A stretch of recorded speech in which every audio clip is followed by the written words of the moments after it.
You didn't imagine it. The connection was real. The conversations that lasted until 2 a.m. The way they looked at you like you were something worth paying attention to. The feeling that this one was different. And then, without a fight, without a reason, without any warning you could point to, they started to fade. Not dramatically, just quietly. The way a song gets softer without you noticing until you're straining to hear it. And the question that stays with you, the one you've probably asked yourself more than once, is the same one that never quite gets answered. What changed? The painful part isn't the loss itself, it's that everything seemed to be going right. You were getting closer, the walls were coming down, the relationship was becoming something real, and that's exactly when it stopped. Most people assume they did something wrong. They go back through every conversation, every message, every moment, searching for the thing they said or didn't say that made someone pull away. But what if it wasn't something you did? What if getting closer was actually the cause? Not a coincidence, not bad timing, but the reason itself. One possible pattern that psychologists have observed is that emotional closeness can sometimes trigger withdrawal in certain people. The closer two people become, the more emotionally exposed they both are.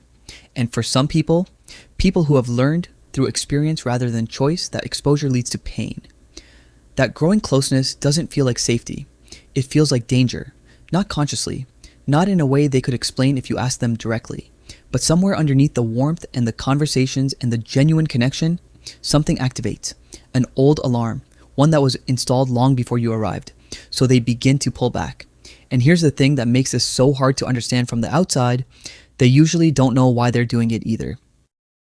One possible explanation involves how some people's brains respond to emotional risk, especially if past experiences have made closeness feel unsafe. For most people, a growing relationship feels like gaining something, more connection, more belonging, more warmth.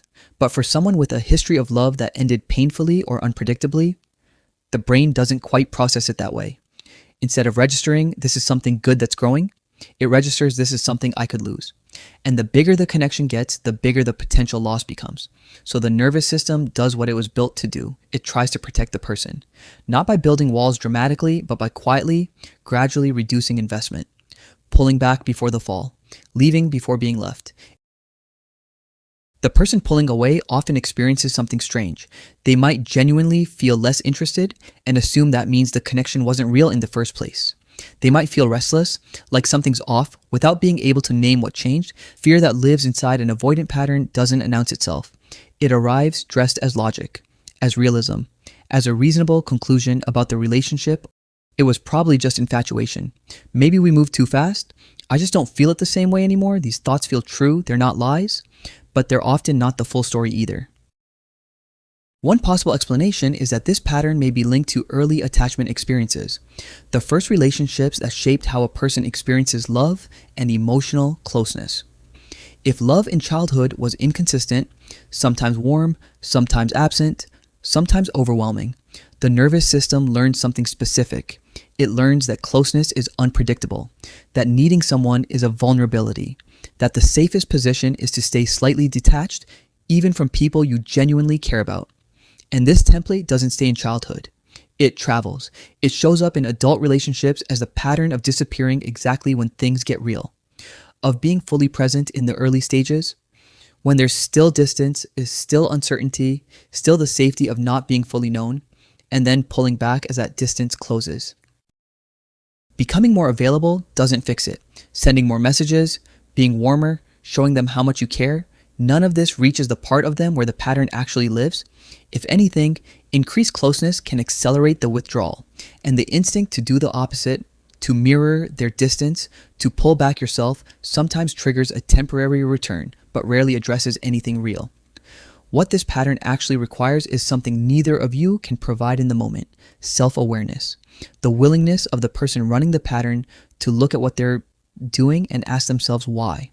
Some people reach that point. Many don't, at least not until the pattern has repeated itself enough times that it becomes impossible to ignore.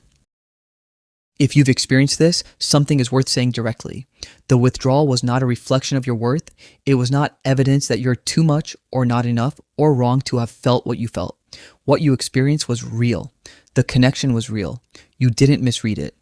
What happened is that someone else's unresolved relationship with intimacy collided with something genuine, and they responded the only way their nervous system knew how. That's a painful distinction to sit with because it doesn't make the hurt smaller, but it might make it make sense. Some people eventually become aware of this pattern.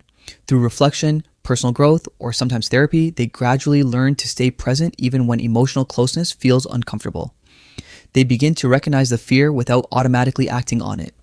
That kind of change is possible, it's just slow, and it requires the person living the pattern to want it badly enough to face what's underneath.